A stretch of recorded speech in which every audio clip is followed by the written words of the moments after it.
Hey.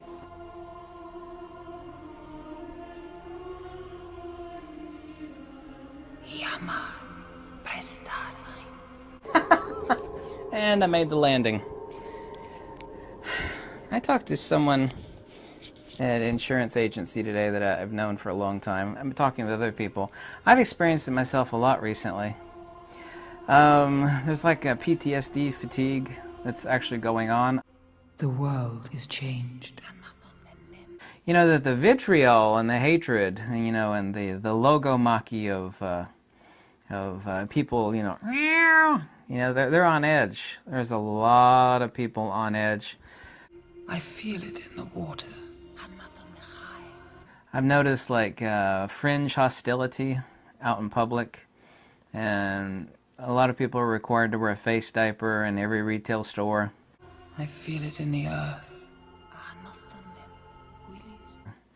And he said even if you're just walking the street without a face diaper, people will like attack you.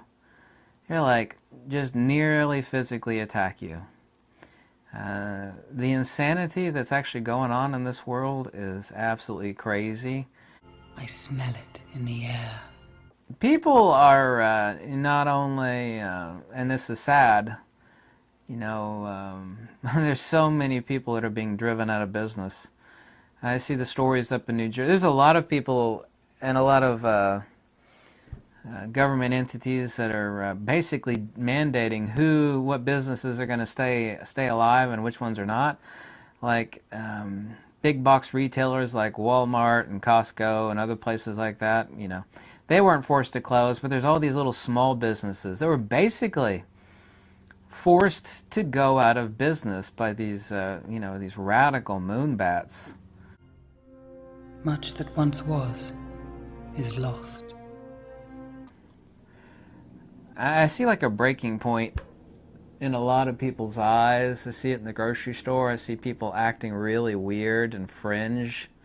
Like, you know, once in a while you'll see your average wackadoodle. Was bound the strength and will to govern each race. But they were all of them deceived. But I'm seeing some like serious herds of wackadoodles in various places. In the land of Mordor, in the fires of Mount Doom, the Dark Lord Sauron forged in secret. I mean, I was physically threatened in a Lowe's because I forgot my mask, my face diaper, a couple weeks ago. One ring to rule them all. I was physically threatened in the Hobby Lobby like a month ago, roughly. A master ring to control all others. And I see, and this is Kentucky. And into this ring he poured his cruelty, his malice, and his will to dominate all life. Nobody wants to live somewhere where insanity is going on, and on top of that, it's like, well, no, you can't go back to work, you know. One by one, the free lands of Middle-earth fell to the power of the ring. We don't care if you starve to death and you can't feed your family. You know, you need to stay at home. It's like, you know, with what? You know, I'm going to get evicted, can't pay my bills, can't pay, you know, gas, water, or electric. There's a paradigm shift going on. There's some serious stuff going on. People are not going to put up with this. There were some who resisted. But people are not going to put up with this any longer.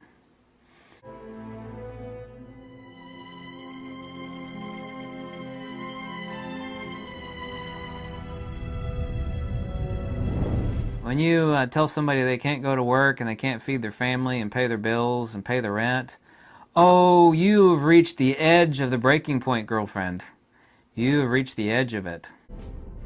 A last alliance of men and elves marched against the armies of Mordor, and on the slopes of Mount Doom, they fought for the freedom of Middle-earth. I know it's not just me, because I see these real hateful comments all the time. Recently, in the past, you know, it's been an uptick in the past month and a half, but there's been a real uptick in the past week, 2 weeks. I said, are you seeing the same thing I'm seeing? And they're completely different. Bisley, yeah, we're definitely seeing it.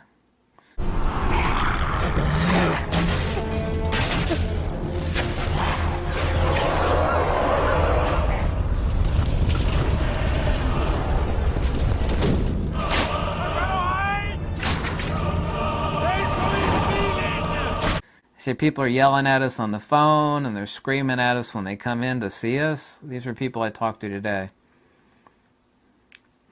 Yeah, there's a lot of seriousness going on.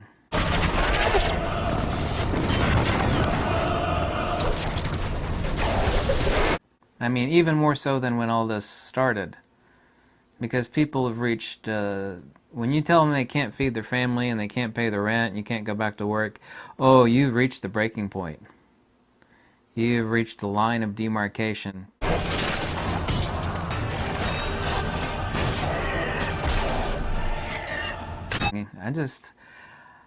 Yeah.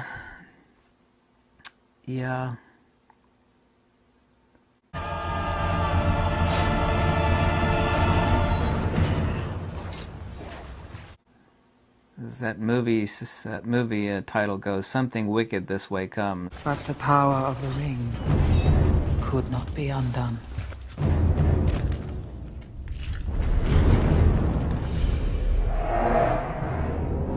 There's stuff going on.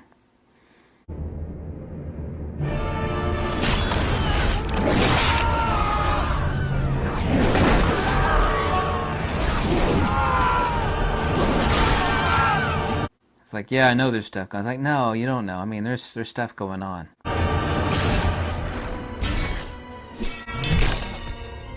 It was in this moment, when all hope had faded.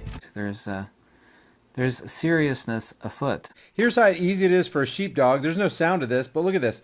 There's only one sheepdog right here. See this little speck right here going back and forth? He's the only one corralling these sheep, and you would think, maybe it's because that dog is so big and so powerful. Guys, this is all a mental game. If the sheep, look at the sheep far outnumber this dog. They could in their stupid state trample this dog to death, and the dog would be powerless. He wouldn't be able to do anything. But because there's circuitry in the mind that causes these sheep to obey, to comply, to be directed, to be manipulated, to be co-opted, to be deceived, to be lied to, they're easy to control and corral, and the dog puts them exactly where the dog wants them. Look at this pen. This pen is crawling with hundreds and hundreds of sheep who at a moment's notice could just trample this dog to death. There would be nothing left of this dog but maybe a couple of hairballs, and he would be dead. Look, here's a ground view of how this dog operates. It's all mental, guys. It's all mental. And this is a perfect illustration of how we people are sheeple. Most of us. Look how big these freaking sheep are. One sheep could destroy this dog. I'm sure they're far more powerful as far as hoof strength. They could just trample this dog. Look at this. Look how big one sheep is. Look, he tried. He gave it a valiant effort. I didn't even see that. Look at this. That sheep actually gave it a valiant effort. He went against the flock. He's like, you know what? I'm going to stand up for myself for a second. Look at that. Then he's like, oh God, what am I doing? What am I doing? Did you see what the dog did? Look at the dog's reaction to this. The dog actually backed off. What if the sheep continued on? That's almost like what we do. It's like, I'll take a stand right now because, it seems like it might be pretty easy to do. And you do it and you meet with a measure of success and then you go right back to the herd. I'm talking about me too. I'm talking about all of humanity. This is the history of humanity in just like an illustrative animal form. Look at this. The dog realized for 1 second, oh boy. But then he got his wits back about him. He's like, no, wait a second. I'm in control because I say I'm in control. And the sheep are like, yeah, you're in control. You're definitely in control. Please just don't hurt us. This is a perfect illustration of what mainstream media and government does to us every single day. We far outnumber them, guys. And these, one thing about these sheep aren't even divided. Look, they're all together. They're all united. They don't. But they're united They in fear. Look at this. Watch this. They don't. They don't. They don't. Look at they can't even. It's like, oh God, don't let him touch you. He'll kill you if he touches you. Don't stare into his gaze. Is that amazing, man? The psychology behind that is off the chain. It's off the hook for me. That's exactly what's happened. That's why you see this right here. You see more people in line for masks and vaccine because you know what? They're just going to comply. They're just going to trust the government. They're just going to believe Aaron Burnett from CNN. They're going to believe little Jakey Snakey Tapper and little Brian Stelter. And they're going to tune into Sean Hannity faithfully every night. And they're going to think they're patriots. And they're going to think they're standing for rights. But what they're really doing is being manipulated. They've turned their minds off and they've allowed themselves to assume the sheep position. Oh, you guys are the sheepdogs. You guys are the masters. You guys know what's going on. To the point where you've got, here, I'm just going to skip ahead to this right here. New Zealand, I dealt with this in my last YouTube video, but it really bears repeating time and time again. What the hell is wrong with us? New Zealand goes back into lockdown amid first COVID-19 cases, they say, in 102 days. New Zealand's Prime Minister Jacinda Ardern, remember, this is the same Jacinda Ardern that said, oh, you don't want to submit to our tests? Oh, you're not going to submit to our tests? Then guess what you have to do? You have to be quarantined in our facilities for 14 days. That I wanted to, I've got a number of questions about people refuse, what do we do if someone refuses to be tested? Well, they can't now. If someone refuses in our facilities to be tested, they have to keep staying. So they won't be able to leave after 14 days. They have to stay on for another 14 days. So it's a pretty good incentive. You either get your tests done and make sure you're cleared, or we will keep you in a facility longer. So I think most people will look at that and say, I'll take the test. You'll be quarantined. That's called house arrest. Saying quarantine for people who are well. You quarantine sick people and keep them away from well people. People who are healthy don't get quarantined. When you keep somebody stationary in one space, in one locality against their will, that's called house arrest. That's called false imprisonment. That's called committing a crime. Jacinda Ardern says she's going to commit a crime against you, people of New Zealand, if you don't submit to a test. Oh, if you don't submit to a test, I guess, you know what? You're going to have to submit to our quarantine then. Here, it's either stay in quarantine in the place we allot for you for 14 days, or you take the test. Those are your only two choices. Why? Because we're going to keep people safe. You have to give up your liberty for a little bit of politically promised security. So it says New Zealand Prime Minister Jacinda Ardern announced Tuesday that the city of Auckland would reimpose lockdown restrictions after, get this, only 4 members of the same family supposedly tested positive for COVID-19. You know, probably with the RT-PCR test that Carrie Mullis, the creator of that test, said that should. They're using it for diagnostic purposes on a virus that hasn't been.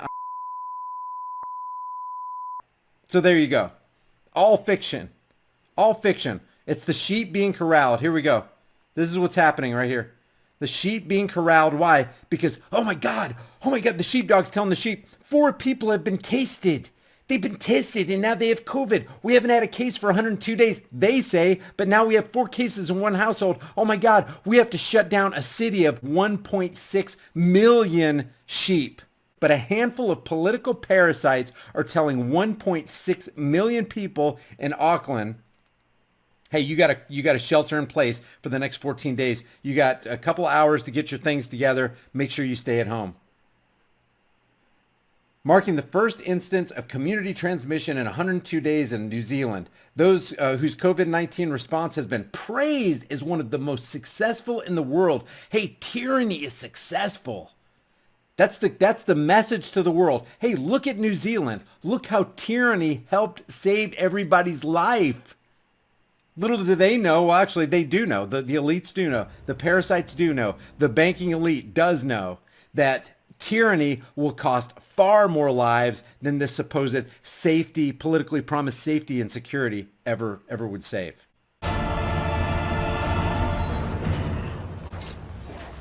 But the power of the ring could not be undone.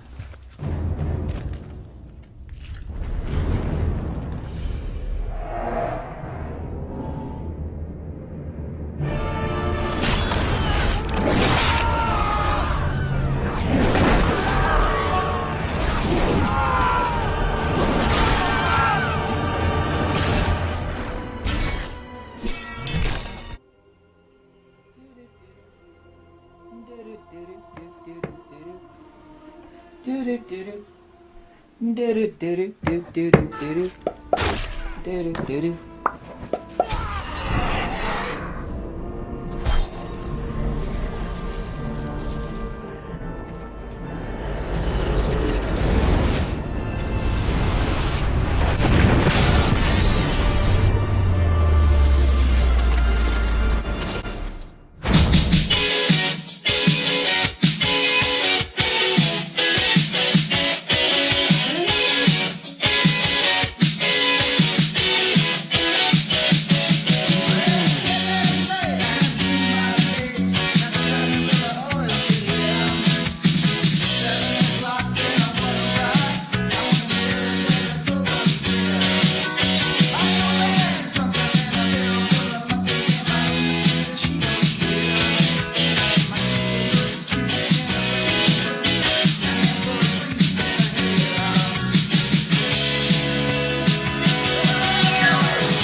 Are you okay?